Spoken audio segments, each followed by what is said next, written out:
Well, welcome back. The purpose of this second presentation is to give you an overview of phonetics and phonology.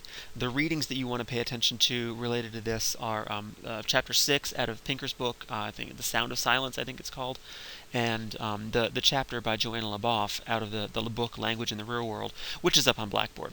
Those are really the content of this unit, but to fully understand, especially the Leboff chapter, I want to give you an overview of what's called the International Phonetic Alphabet, or the IPA, and that's going to be what we end up focusing on in this talk.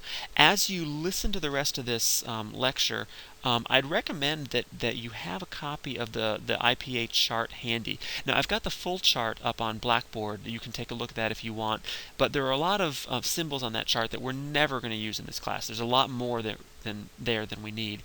A more streamlined version is on page 47 of the Leboff article. You might want to take a look at that, have that handy as you're going forward with this presentation so that you can refer back to it. The chart out of the Leboff chapter really has just about everything that you're going to need for this course, so that's probably a more handy one. I wanted you to have the full one just as a reference, but I think the one on page 47 is probably your best bet. So then phonetics and phonology are both, in some sense, the study of the sounds of language. And what differentiates them is what aspect of the sound of language they look at. Phonetics really looks at the actual sounds that are coming out of your mouth. There's articulatory phonetics that studies how sounds are produced, and acoustic phonetics that studies how sounds resonate and how they're transferred. We're not going to worry about that distinction in this course, and we'll just say that phonetics deals with the actual sounds of language. If you recall from the previous lecture, the distinction that Saussure made between parole and langue, phonetics is kind of like parole in that it's the actual sounds of language. Phonology, which I'll say something about in a minute, is really more about the systems.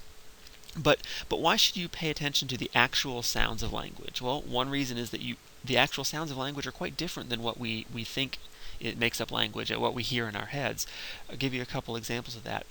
If you hold your hand up in front of your mouth and you say the word top, you'll feel a couple puffs of air. One of them comes right after the initial T, and that puff of air is called an aspiration. Aspiration is just something that we do when we pronounce a T, a P, or a K at the beginning of a syllable when it comes with a vowel right after it. It's just something we do in English. It's an accident of the pronunciation. Now, there are other languages where whether you have an aspirated sound or not makes a difference in meaning, but in English it doesn't make any difference, and therefore we don't hear it. Phonetics doesn't care about what we hear. It pays attention to what sounds are produced. And so phonetics will tell you that there's an aspiration after the T in the word top. But interestingly, not in the word stop. If you hold your hand up in front of your mouth and you say the word stop, you'll still feel a puff of air after the P, but not after the T. And that's something else phonetics would notice. A second example of things that you say without probably realizing it is if you pronounce the school Clemson. If you say it like a good Southerner and you say Clemson, you put a P in there, and there's no P in the word if you look at it. Sometimes people from up north will pronounce it Clemson with a Z, and there's also no Z in there. Phonetics would highlight the difference between Clemson and Clemson and maybe, I guess, the way it's quote-unquote supposed to be pronounced, which would be Clemson, which is, it's really hard to say, and no one in their right mind actually says that. So phonetics pays attention to what's the sounds that are being produced there. Phonology, on the other hand, studies not just which sounds are being produced, but which sounds that are produced actually make a difference within a language, and then which sounds don't make a difference. I mentioned on the last slide that we've got the aspiration after T's sometimes in English, but in fact we have actually 6 different ways at least to pronounce I guess I'll call it the letter T for now in English. I mentioned the top, aspirated top, as in top, and then non-aspirated as in stop. You can see the letters in brackets there. Letters in brackets are phonetic symbols indicating the actual sounds, and the superscript H after the T indicates the aspiration. Alright, so that's 2 ways that we pronounce a T in English. But also, we'll sometimes not release the air at the end of the T at all. So if you say the word pot, and sort of leave yourself dangling there at the end, you still hear it as a T, but if you talking to a microphone and display on a computer the graph of the sounds coming out of your mouth, there's a pretty significant difference between an aspirated T, an unaspirated T, and then a closed off T, which is this third item here. There's also something called a flap, and in particular, this is an alveolar flap, and you'll see that on the chart, at least on the full IPA chart. I don't think it's on the chart in Leboff's book, in Leboff's chapter, excuse me. The middle sound in the word like little or ladder spelled with T's or D's, they're pronounced the same. We hear it as a T, but it's actually acoustically it's something different. We can sometimes pronounce a T as what's called a glottal stop. That's when you stop the sound in the back of your throat, like as in the word kitten, right? There's a stop there, almost like a hiccup. You can say kitten, but it sounds a little formal, a little stuffy. Most people, if they're speaking normally or casually, at least in American dialects, will say kitten with a stop in your throat there, that glottal stop. And there are some times when in normal speech you'll pronounce a T by not pronouncing anything. For instance, if you say the word hunter, there's no T at all in that word, although it's there in our brains, we're just not actually realizing it. So phonology would look at these 6 ways of pronouncing T and say, okay, acoustically, phonetically they're different, but in terms of the difference they make in your language, they're not different. They're all what are called allophones of the sound T. And phonology looks at how the sounds are grouped together, which different sounds matter, which different sounds aren't really different in any sense. And this brings us to the IPA, the International Phonetic Alphabet. The readings you've done, and just from your own common sense, you know about the problems with English spelling in terms of conveying how a word is pronounced through the sound system. English spelling is notoriously bad, although Pinker has some nice things to say about it, and I think he's right about that. Still, there's a big difference between the way that we spell words and the ones and the actual sounds. Again, these are the consonants from the IPA chart, and again, I've put this chart up on Blackboard for your references. You can see a lot of these symbols will look familiar, and they will look like English letters, because a lot of them are English letters, but a lot of them are not familiar. And so I want to go through now what are some of the sounds in English that show up in the International Phonetic Alphabet less familiar, or sounds that might be less familiar. So we've got the theta and this is the th sound as in thigh or ether. And next to that on the chart is you can call it a thorn as in thy or either. And if you take the words thy and thigh or ether and either and say them, you can hear that the only thing difference is that one sound. Otherwise, they're all the same. So those are the sounds for usually it's spelled th. The sh sound as in shy or motion is unfamiliar. You will sometimes see this as an S with a little caret over the top of it, but I'll be using this symbol. This one is zh as in measure or rouge. Then we have some sounds that are combinations of sounds. If you say t and sh and say them very quickly together, you get what we call the ch sound in English, as in church or etch. Similar to that, but slightly different, is the j sound, and as in judge or edge. And again, if you say etch and edge, one right after the other, you can really hear the difference between the ch and the j there. This symbol, I don't think Leboff puts this on her chart, but it is on the full IPA chart. This is not an X the way we use it in English. It's an X. It's a velar fricative, as in the German name Bach or some pronunciations of Hanukkah, right? It's not a sound we have in English, but it's one you'll sometimes see in exercises, so I wanted to draw your attention to it, and specifically to be aware of that it's not a x sound, it's a ch sound. Not all dialects of English have a voiceless W. Of course, the thing that looks like a W is a w, and that's familiar, that's no problem. Some dialects have a voiceless w. And I'll talk about voice in a second, but you'll sometimes see this written in words like what or while. Not something that you really need to be super familiar with. It is on Leboff's chart, but I want you to recognize it in case you come across it in your reading. One thing that can cause confusion for some English speakers is the y It's not a j, it's a y as in yes or as in million. And then last is the sound, as in the word sing. Some people will pronounce a G on the end of the word and say sing, but most English speakers, most dialects of English will just say sing without a G on the end of it. And so that's that sound. You'll also hear that word in think. It's not technically it's an N, it's actually a velar nasal, but we'll say more about that in a second. So if you look at the IPA chart, the symbols are not grouped randomly. They're grouped in order. They're grouped according to a logical order by place, manner, and voicing. And for the next couple of slides, I want to talk about what that means. For a second, just pronounce the sounds p, and b, and think about what part of your mouth are you using. And if that answer is not immediately clear, think about the sounds s, k, and h. Right? For p, and b, you notice you're using your lips for all three of those sounds.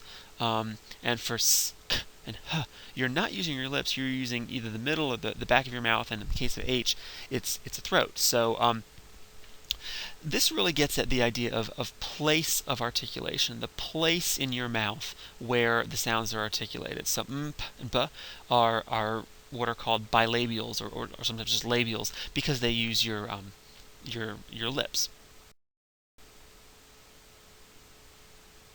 So there are different places of articulation that you should be aware of. The labials, or bilabials sometimes, as I've mentioned. The labiodentals, where your lips and your teeth are both involved. If you say a f or a v, you notice you put your top teeth on your bottom lip. The dentals, sometimes you'll see them called the interdentals, the th and the v, right? That's with your tongue slightly between your teeth. Alveolars are articulated at the alveolar ridge, which is kind of in the top of your mouth, but not all the way in the top, a little front of that. If you feel with your tongue the division between the hard and the soft palate, you can feel that's basically where you articulate the t and the d and the flap and the s, z, n, l, and And then a little bit behind that are sounds like sh, zh, and ch, and j. The sound y is what's called a glide, and it starts at the very top of the mouth, the palate, and so it's called a palatal sound.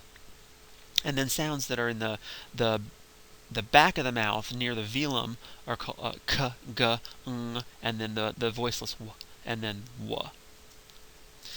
And then finally, there's the sounds that are made with the glottis, the glottal stop we talked about, which is kind of like the hiccup in your throat, and then the sound h, or just h, which is made just by passing air through the throat. Another way that the IPA chart groups up sounds is not just by the place of the articulation, but the manner of articulation. In other words, how does the mouth obstruct the flow of air as it's pronouncing a consonant? All consonants involve some sort of obstruction of the airflow, but how that air is obstructed affects the sound of the consonant. So for instance, in some letters, some sounds, the air stops completely. P, b, t, d, k, k. Right? That's a complete obstruction of air and then a release. Some sounds that are called fricatives, and that means there's friction, but the air doesn't stop completely. And these are sounds that you can pronounce for a long time. You can say v, for example, but you can't elongate a B sound any longer than an instant. B, right? Because it relies on the air stopping and releasing. Fricatives involve friction or a flowing of the air. Affricates, and here's where you need to be following along with the chart. Affricates are combinations of stops and fricatives. So ch, for instance, is a combination of the T and the sh sound, ch.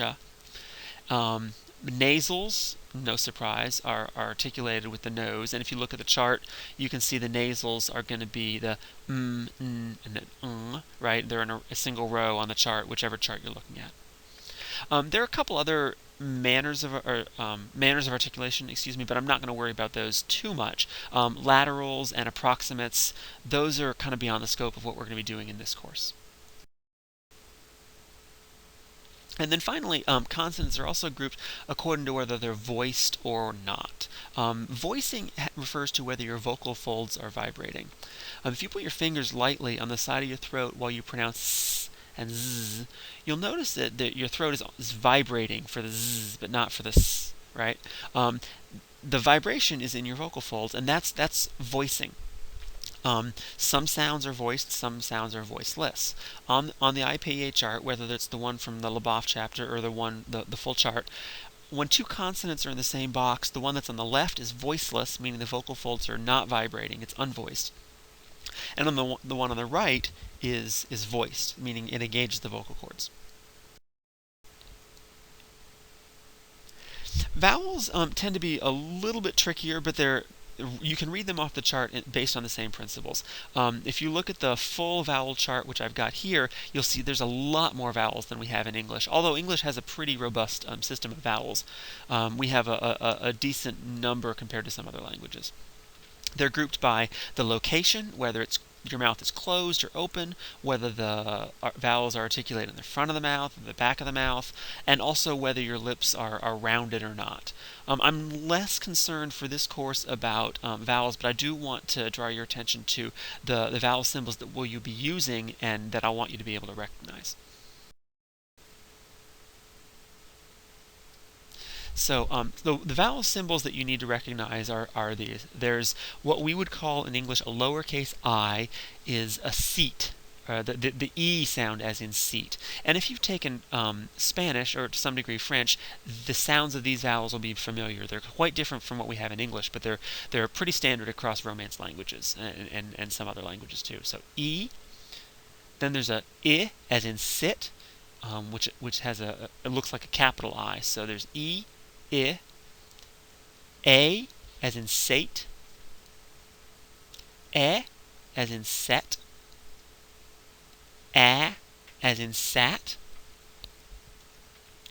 U as in suit, U as in soot, O as in soat, and I realize that soat is not a word, but just for comparison I wanted to keep the words similar, so soat or boat, or it's what we call sometimes when we're learning our letters the long O sound, O. Aw as in sought. Now I should tell you that some dialects of English don't have this sound anymore. So for instance, sought and sot might be pronounced the same, or caught as in I caught him red-handed, and cot as in they put up a cot for me to sleep on. Some dialects of English would pronounce those both as cot. In my dialect of English, I do have the aw sound. In fact, it's in my name. So it's out there, but it may be hard for some people to hear because some speakers may not have that vowel. And then there's the ah sound, as in sot or pot or cot, as the example I just gave. There's as in sudden, and I believe this is on Leboff's chart. Yes, it is, as a low mid back vowel. This is the sound when it's emphasized, as in sudden or hut. There's also the schwa sound, which you've probably seen in dictionaries. It's an unstressed neutral vowel just in the middle of the mouth, as in the first syllable in about or the second syllable in sofa.